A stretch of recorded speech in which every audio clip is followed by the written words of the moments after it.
The morning mist rolled across the forest floor as Ambassador David Chen walked through the alien settlement for the first time.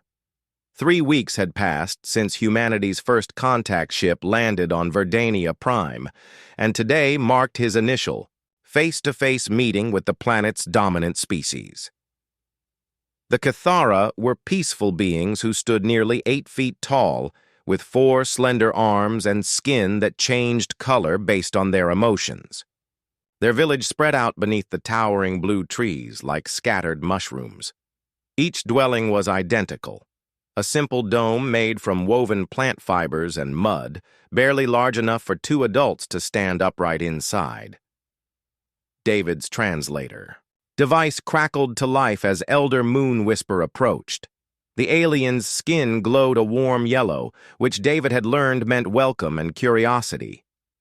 "Greetings, Skywalker," the elder said in musical tones. "You come from the star home above. Do your people also build Earth homes like ours?"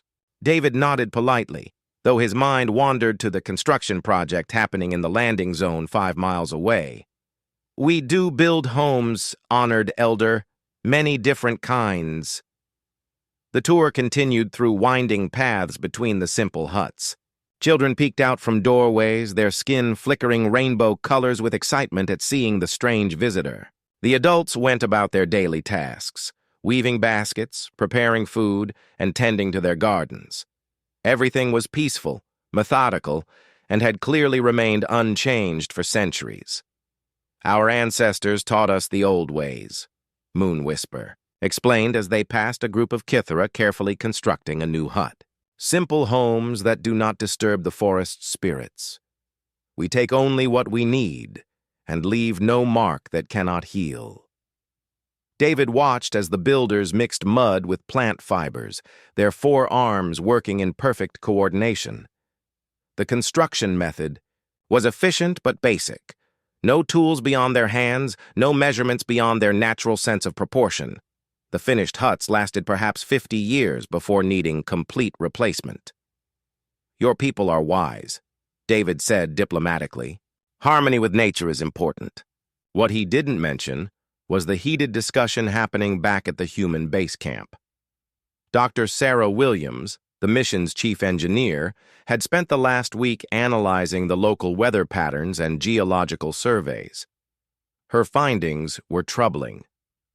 "These people have no idea what's coming," she had told David during their morning briefing. "The satellite imagery shows a massive storm system building in the Southern Ocean.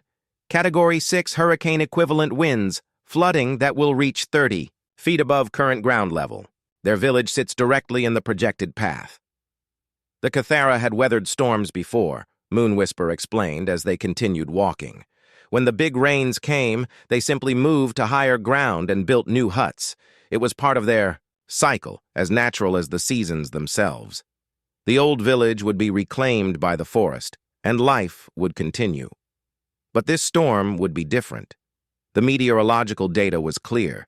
This wasn't a normal weather pattern, but a once-in-a-millennium event. Even the higher ground wouldn't be safe. Worse, the Cathara's simple construction methods meant their shelters would offer no protection against the wind and debris that would come with such a massive storm. David accepted a cup of fermented fruit, juice from a young Kithara whose skin displayed patterns of hospitality. The liquid was sweet but strong, and he could feel it warming his stomach.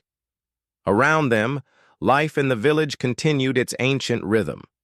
Mothers taught daughters to weave. Fathers showed sons how to identify the best mud for building. Knowledge, passed down through generations unchanged.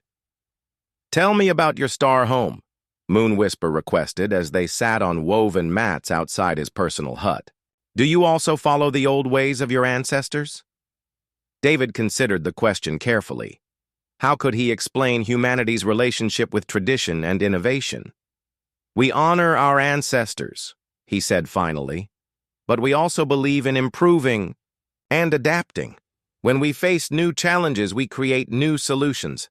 The elder's skin shifted to a thoughtful purple. "New solutions can sometimes anger the spirits of place and tradition." "Sometimes," David agreed, "but they can also save lives." As if summoned by his words, David's communication device buzzed with an urgent message from Dr. Williams. The storm had intensified ahead of predictions. They now had perhaps 10 days before it made landfall, not the 3 weeks originally calculated. David excused himself and walked to the edge of the village where he could speak privately. The view from here was spectacular. Rolling hills covered. In the alien forest, stretched to the horizon, with the Cathara settlement nestled in the valley like a collection of natural growths. "Sarah, how bad is it really?" he asked once the connection was secure.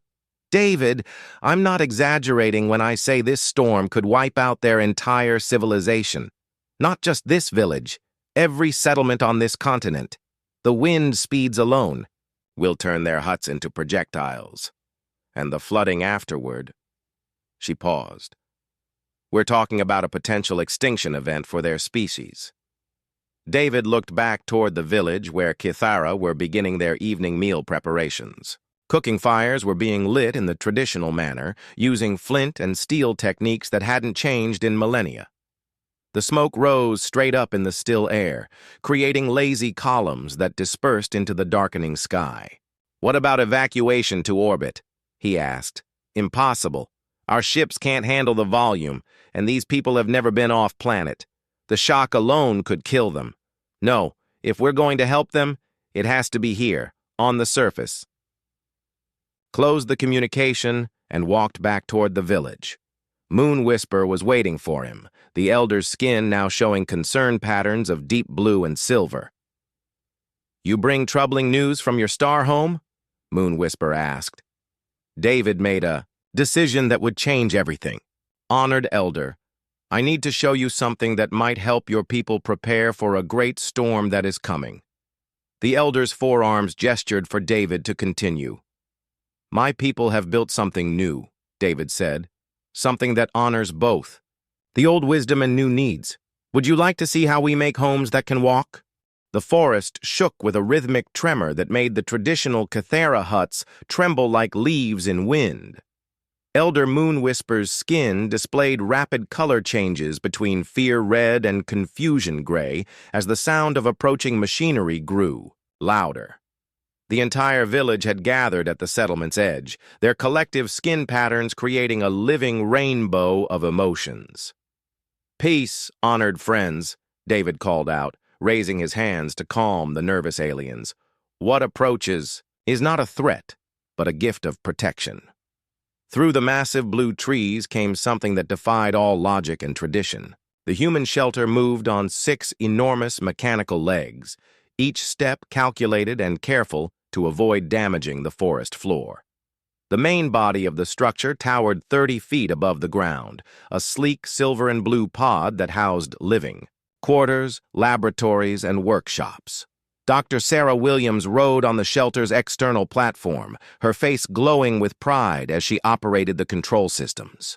"Mobility test successful," she announced through her communication device. "All systems responding normally. Ground pressure within acceptable limits for local ecosystem." The walking shelter paused at the village boundary, lowering itself slightly, so its occupants could disembark more easily. Steam vented from cooling ports along the legs as the massive hydraulic systems cycled down to standby mode. Solar panels gleamed along the structure's curved surfaces, while antenna arrays rotated slowly to maintain contact with the human orbital stations. Young Cathara scattered in all directions, their skin flashing panic white as they rushed to hide behind their parents. The adults stood frozen, trying to process what they were seeing. A building that moved, a home that walked. It went against everything they had ever known about the natural order. "This cannot be real," whispered Greenweaver, one of the village's master builders. Her forearms trembled as she spoke. "Homes are meant to stay in one place. They are meant to be part of the earth." David approached the group of village leaders, speaking slowly and calmly. "Honored ones, this shelter follows the same wisdom as your people, but expresses it differently. When danger comes, you move to safety and build new homes. This shelter moves itself, carrying its inhabitants to safety without needing to rebuild. The walking shelter demonstrated by taking 3 graceful steps to the left, then 3 to the right. Each foot came down with remarkable gentleness, the pressure sensors in the legs ensuring that no plant was crushed, no root system damaged. Where a traditional vehicle would have left deep tracks and destroyed vegetation, the walker left barely a trace of its passage. Dr. Williams activated the shelter's external speakers. The Mobile Adaptive Living Platform, or MALP, represents humanity's answer to changing environments, she explained. When storms come, it walks to higher ground. When resources are scarce, it travels to find them. When threats approach, it simply moves away. Elder Moon Whisper's skin gradually shifted from fear colors to the deep purple of intense thought. His people had always been curious about new ideas, even if they rarely adopted them. Human friend David, does this walking home require special spirit binding to control its movement? No spirits or magic, David replied with a gentle smile. Only what we call technology, tools and knowledge working together. The shelter's mind is made of thinking metal that remembers patterns and responds to commands. As if to demonstrate, Dr. Williams spoke a simple command, and the shelter's legs folded beneath it in a complex dance of engineering. The main pod lowered until it was only 10 feet off the ground, and a ramp extended to create easy access. Lights came on inside, revealing comfortable living spaces with furniture that adjusted automatically to different body types. We built it to house humans during long exploration missions, Williams continued, but the design can be modified for any species. Climate control, water purification, food preparation, medical facilities, everything needed for long-term survival in harsh conditions. Some of the braver Cathara children began creeping closer, their natural curiosity overcoming their initial fear. Their skin showed the bright yellow-green patterns of wonder and excitement. One young female, barely adult by Cathara standards, reached out with one tentative arm to touch the nearest leg. "It feels warm," she announced in amazement, "like a living tree but made of not wood." The leg she touched was indeed slightly warm. From the circulation of hydraulic fluid, and its surface had been textured to provide grip in various terrain conditions. The walking shelter was designed to be as organic as possible while still maintaining its technological advantages. "How fast can it move?" asked Swiftcloud, a Cathara known for his hunting skills and knowledge of the forest. Williams checked her. "Control panel. Maximum speed is about 12 miles per hour over rough terrain, faster on smooth ground. It can maintain that pace for days without stopping. The shelter is also equipped to cross rivers, climb steep slopes, and navigate through dense forest without causing damage." The implications were staggering. The Cathara typically took days to move their entire village from one location to another, and that was only when absolutely necessary. Their simple huts had to be completely abandoned and rebuilt at each new site. But a walking shelter could relocate an entire community in hours while keeping their possessions and comfort intact. "Show us the inside space," Moon Whisper requested, his skin now displaying the gold patterns of formal curiosity. David and Williams led a small group of village leaders up the ramp into the shelter's main living area. The interior was spacious and bright, with curved walls that gave it an organic feeling despite its technological nature.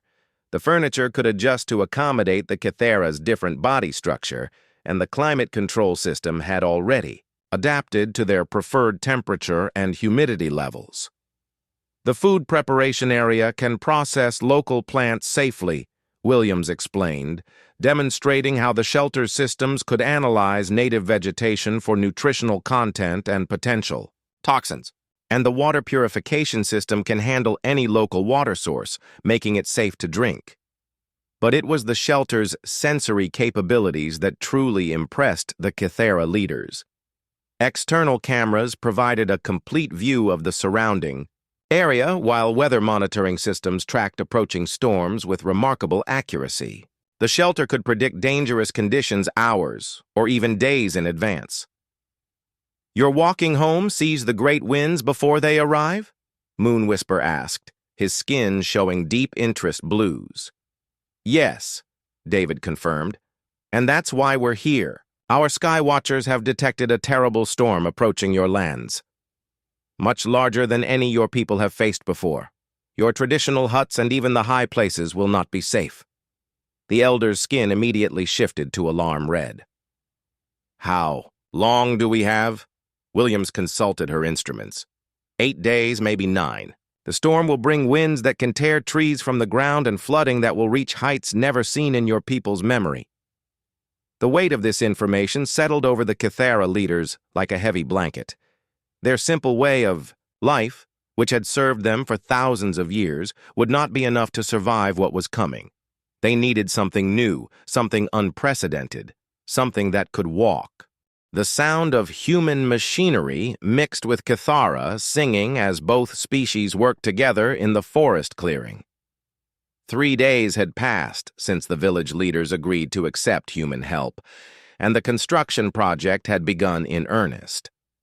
What started as one walking shelter was rapidly becoming a small fleet of mobile homes. Blue Paw, a young Kythera engineer, watched in fascination as human fabrication units shaped metal and plastic into complex mechanical parts. His skin showed constant shifts between amazement orange and learning purple as he observed techniques that seemed like magic to his people. The metal shapers bend the hard stuff without heat or hammering, he reported to his mentor, Master Builder, Stoneheart. They speak to the thinking machines, and the machines make the parts exactly as needed. Dr. Williams worked alongside a team of both human and Kythera technicians, explaining each step of the construction process. The aliens were quick learners, their forearms giving them advantages in assembly work that surprised the human engineers. Within hours, young Kythera were operating simple tools and following technical diagrams with remarkable skill.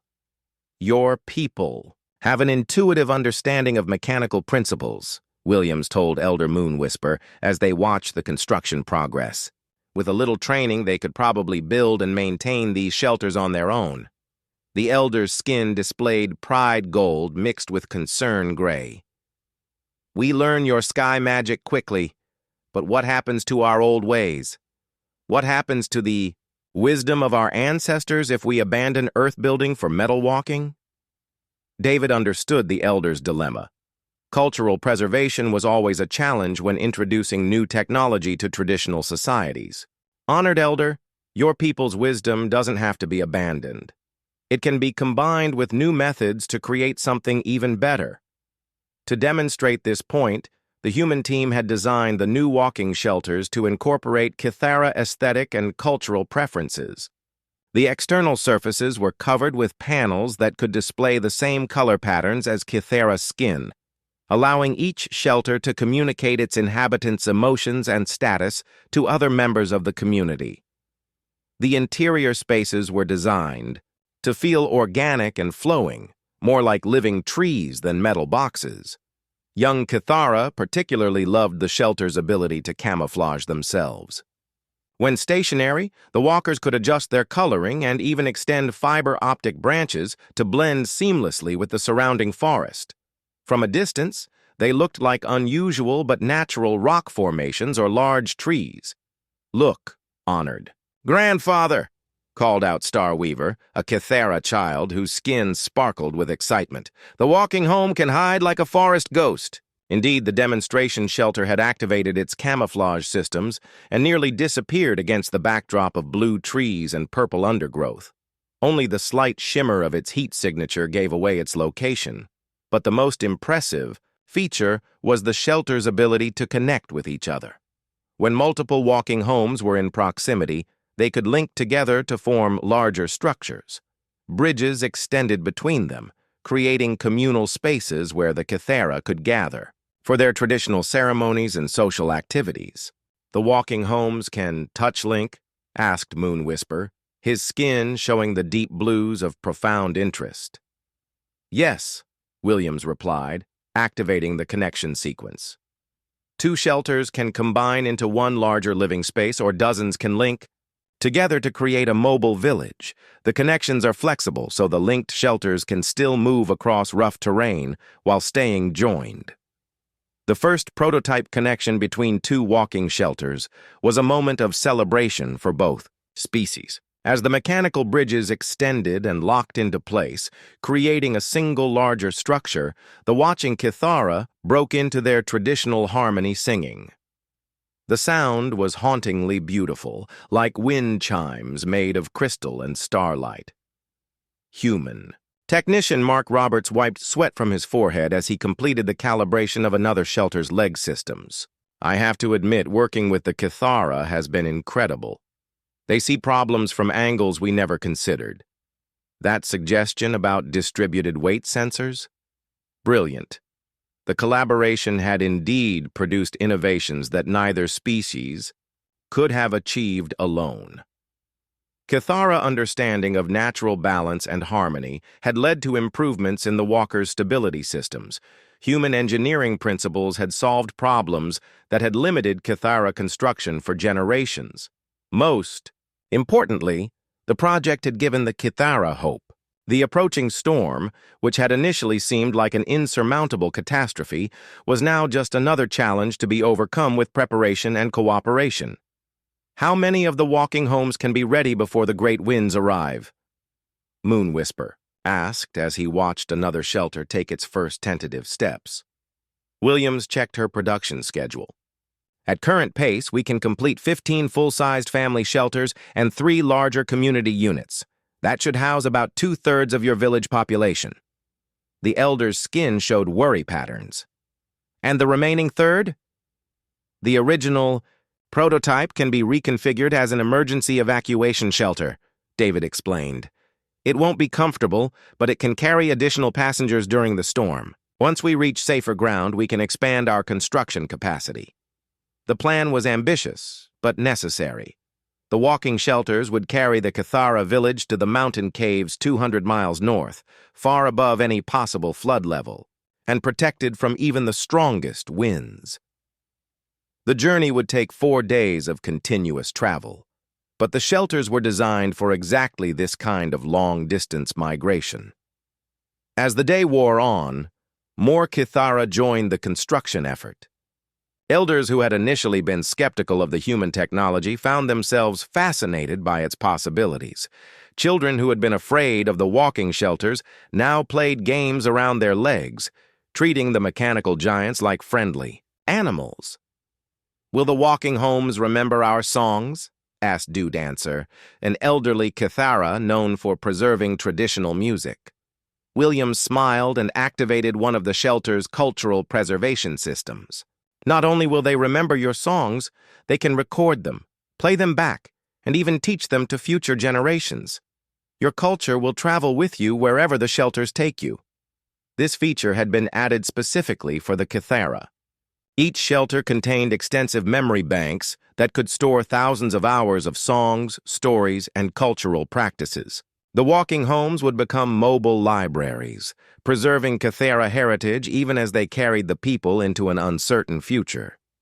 As night fell over the construction site, both species worked under artificial lights to maintain their schedule. The approaching storm was still 5 days away, but everyone felt the pressure of time.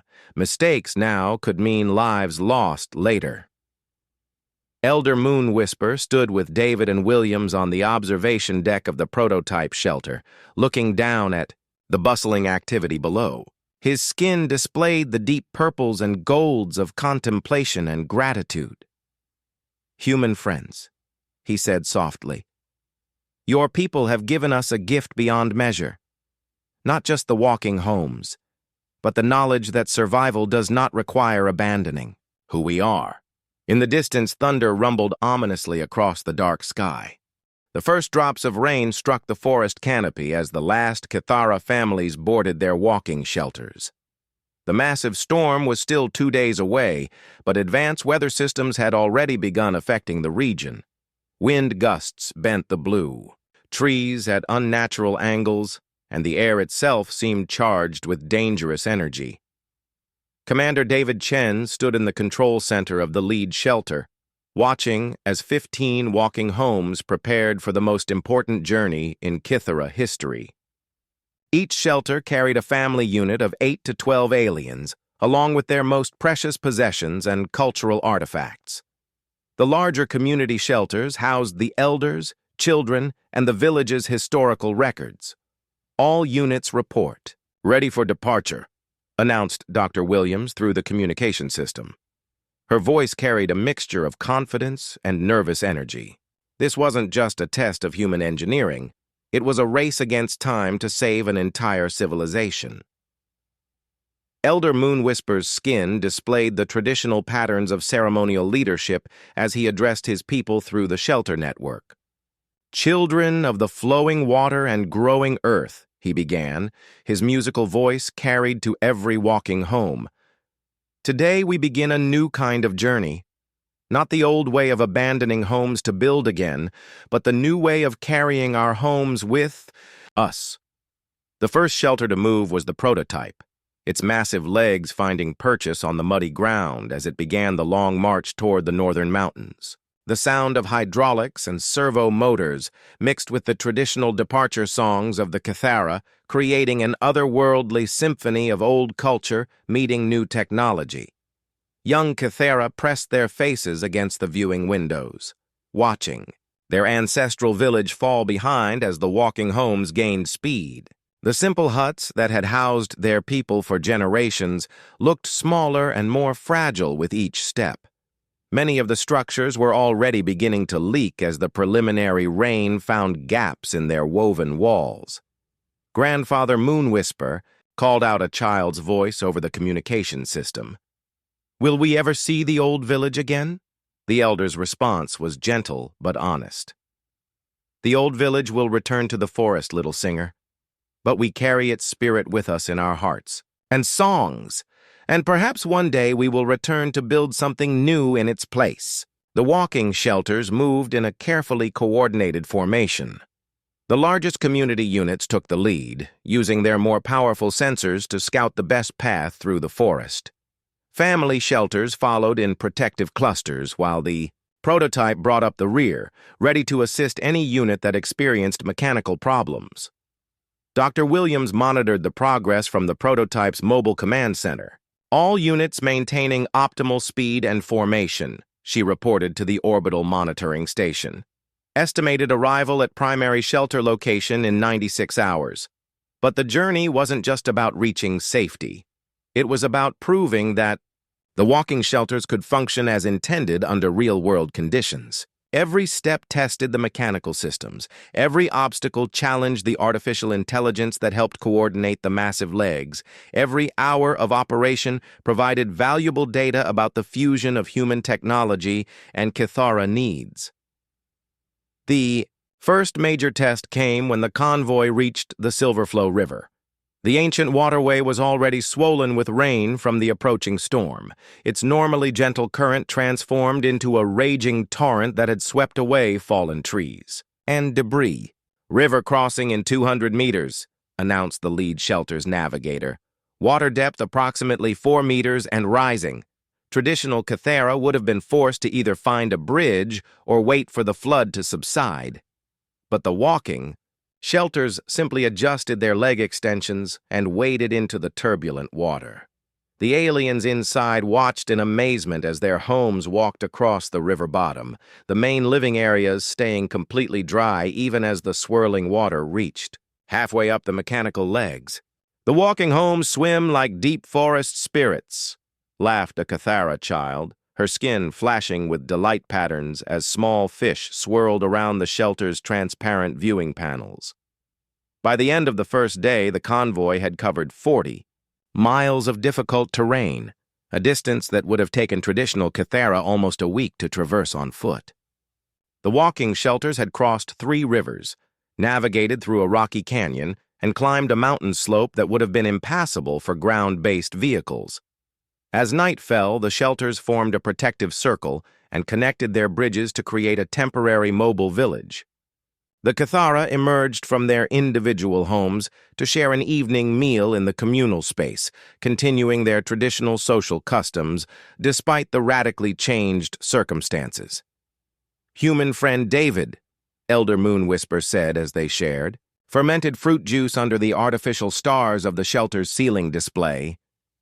"Your people's gift has done more than save our lives. It has shown us that change does not always mean loss."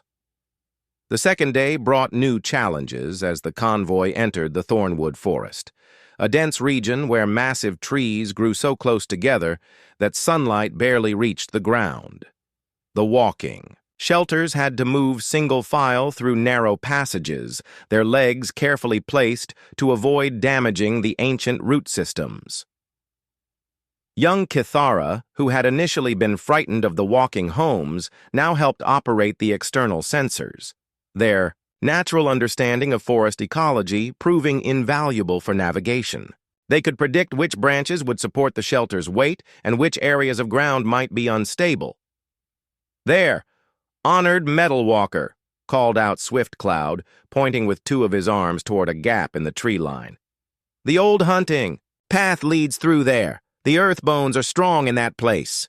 The artificial intelligence systems learned from each Cathara suggestion, incorporating traditional ecological knowledge into their pathfinding algorithms. What emerged was a hybrid navigation system that combined satellite mapping with ancient forest wisdom. But the real test of the walking shelters came on the third day, when advance winds from the Great Storm began to reach hurricane strength. Trees that had stood for centuries started to fall, and the convoy had to constantly adjust its route to avoid the massive trunks crashing down around them. "All shelters, implement storm protocols," Williams ordered as wind speed readings climbed, beyond safe levels. "Lower center of gravity and increase stability dampening." The walking homes responded by crouching closer to the ground and extending their legs wider for better balance. Their external surfaces sealed against flying debris, while internal gyroscopes worked overtime to keep the living spaces stable despite the increasingly violent weather. Inside the shelters, Cathara families huddled together, their skin showing patterns of fear but also trust. The walking homes that had seemed so alien just days before now felt like protective cocoons, shielding them from forces that would have destroyed their traditional huts in seconds. "How much farther to the mountain caves?" asked Moonwhisper as the prototype shelter swayed against a particularly strong gust of wind. David checked their position against the satellite maps. 20 miles to the cave entrance, but we're making good time despite the weather. Another 18 hours and we'll be safe." Outside, the storm continued to build toward its terrifying climax. But inside the walking shelters, an entire civilization moved steadily toward survival, carrying their culture and their future on mechanical legs that had learned to dance with alien winds. 6 months after the Great Storm, the mountain valley buzzed with activity that would have been impossible under the old ways. Where once there might have been a single static Cathara village, now dozens of walking shelters moved about their daily business like a mechanical herd of gentle giants. The sight had become so normal that Cathara children played games around the moving legs without any concern for danger. The storm had indeed been as devastating as predicted. Satellite images showed that the lowland forests where the original village had stood were now permanently flooded, transformed into vast lakes dotted with the tops of the strongest trees. The traditional Cathara way of life would have been completely wiped out, their entire civilization reduced to scattered survivors. Instead, the Cathara had not merely survived, but thrived. The walking shelters had opened up possibilities that their ancestors never could have imagined. Master Builder Stoneheart supervised the construction of a new type of walking shelter, one designed entirely by Cathara engineers using principles they had learned from their human partners. His skin showed the deep satisfaction gold of accomplished work as he watched young Cathara operate fabrication equipment with the skill of experienced technicians. "The thinking machines respond to our color speech now," he explained to a group of visiting Kithara from other settlements. We taught the metal mines to understand our skin patterns, and they taught us to shape the hard stuff with precision. The new shelters were marvels of hybrid engineering. They retained the organic flowing lines that Kithara found aesthetically pleasing, but incorporated advanced systems for mobility, communication, and resource processing. Some were designed for specialized purposes: mobile workshops for craftspeople, traveling schools for children, even walking gardens that could cultivate food while moving between locations. Dr. Williams walked through the valley with Elder Moonwhisper, both of them observing how dramatically Kithara society had transformed. The aliens had embraced mobility with an enthusiasm that surprised everyone. Instead of staying in one protected location, different family groups had begun exploring previously inaccessible regions of their world, the mountaintop crystal fields that our people could only visit once in a lifetime, Moonwhisper said, his skin displaying wonder patterns. Now our young ones tend walking gardens there every few days, the deep forest valleys where our ancestors found rare healing plants. We can harvest them sustainably because we don't need to establish permanent settlements. The walking shelters had solved problems that had limited Kithara development for millennia. Without the need to maintain static villages, they could spread across their world to make use of resources that had previously been too remote to exploit. Specialized walking homes could visit extreme environments, mountain peaks, deep caves, even the polar ice regions, and return with materials and knowledge that enriched the entire civilization. More importantly, the Kithara had become teachers, as well as students. When human exploration teams encountered other species on distant worlds, they now included Kithara advisors who specialized in cultural adaptation and technology integration. The aliens who had built simple huts were now helping other species learn to build walking homes suited to their particular needs and environments. Young David Martinez, Dr. Williams's apprentice, watched a group of Kithara children demonstrate their latest innovation. They had built tiny walking shelters for their pets, small forest creatures that resembled flying squirrels. The miniature homes followed the children around like loyal dogs, complete with tiny legs and simplified versions of the larger shelter systems. I never imagined they'd take the concept this far, Martinez said with amusement, as one of the pet shelters performed a playful hop to keep up with its owner. But the most significant change was philosophical. The Kithara had developed a new understanding of the relationship between tradition and innovation. Rather than viewing them as opposing forces, they now saw them as partners in the dance of cultural evolution. Our ancestors taught us to live in harmony with the world, Elder Moonwhisper explained during the evening community gathering. The walking homes have taught us that harmony sometimes means moving with change rather than resisting it. The evening gatherings had become spectacular events. Dozens of walking shelters would converge on a chosen location, their connecting bridges creating a temporary village that could house thousands of Kithara. The shelters' external displays would synchronize to create massive light shows that told stories of the Great Migration, the old ways, and the new possibilities that had emerged from the collaboration with humans. Children born after the Great Storm had never known life without walking shelters. To them, the idea of living in a static hut seemed as primitive as the idea of walking everywhere instead of using mechanical transportation. They learned to operate the shelter systems almost by instinct, their forearms perfectly adapted to the multitasking required for managing complex technology. "Will you teach us to build the star-swimming homes?" asked Brightweaver, a young adult whose skin showed the deep, learning purples of intense curiosity. "The ones that carry your people between the sky stars?" David smiled at the question. It had been inevitable that the Kithara would eventually want to explore beyond their home world. Their walking shelters had already revolutionized their relationship with distance and mobility. Space travel was simply the next logical step. "Perhaps," he said diplomatically.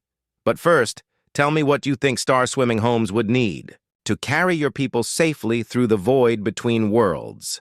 The young Kithara's response demonstrated just how thoroughly his people had internalized the principles of adaptive engineering. He spoke of sealed environments that could adjust to different atmospheric conditions, of mobile platforms that could land on various planetary surfaces, of communication systems that could maintain cultural connections across interstellar distances. Dr. Williams listened to the conversation with quiet pride. The Kithara were no longer just recipients of human technology.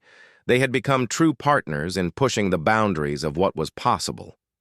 As the evening wound down and the walking shelters began to separate for their nighttime positions, Elder Moonwhisper approached David with a request that would have been unthinkable 6 months earlier.